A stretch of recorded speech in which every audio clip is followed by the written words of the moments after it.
The president gave his State of the Union speech today, and I must admit, I am so tired of these speeches. I felt like it was spliced together from all the other speeches that he's ever given. Send that bill to me, and let's vote on it right away. We can take action. We can reach across the aisle and get that done. There's no reason why we can't. Oh, please stop. I've heard all this before. Now, look, there were some good moments in it. He took a couple of jabs at the Republicans. He talked about, I've seen you at the cut and ribbon lines, meaning when you get the government contracts and that's growing the local economy, all of a sudden you're cutting ribbons over there and bragging about it. That's a nice line. He had a jab about how they're lurching from crisis to crisis, and that's not how you should run a government. It's fine.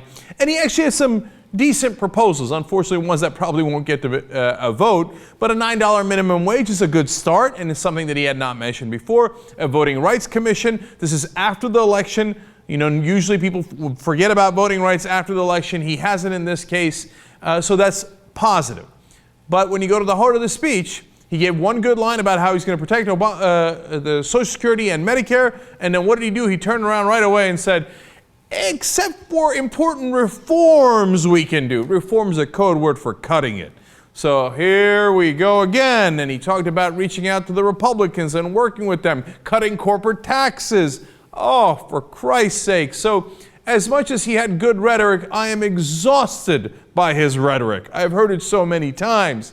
When you listen to the heart of the speech, unfortunately, we got a lot of the same about desperately wanting to cut what he calls entitlements. Of course, we're entitled to those because we paid into them our entire lives. And he says in return, he might get a little bit on taxes from Republicans. Well, that is not an encouraging sign. The more he talked about reform, the more I realized he wanted to cut. So there were some good moments in the speech in terms of rhetoric, but unfortunately it masked what his real intent is. In fact, the best example of that was on the issue of guns.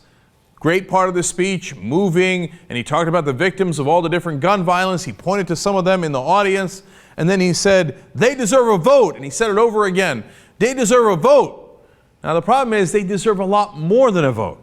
Basically, what President Obama wants to do is, man, I gave it a shot. I got them a vote, and it turns out, assault weapons, we lost on that. And high-capacity magazines, maybe we'll lose on that too. But hey, we had a lovely vote, and we got background checks, which over 85% of Americans agreed to.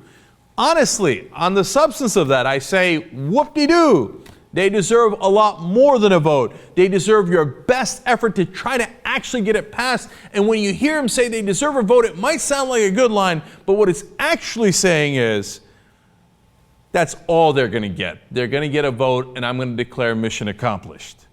So did I like the speech overall?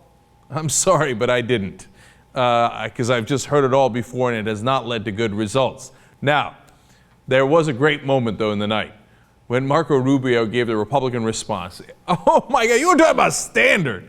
Okay, small government, less taxes for the rich, more defense spending. I got it. But there was a moment when he apparently got a little dry mouth, and this is what happened. He's trying to read the prompter, and he's like, okay, and then I don't like Obama at all. And then also smaller government and tax cuts for the rich. Oh no, there goes my presidential chances.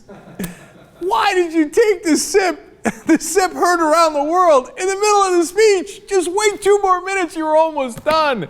It was hilarious and saved the whole night. As we say to the young Turks, thanks God I watched. Than false choices like the one the president laid out tonight. The one the president laid out tonight.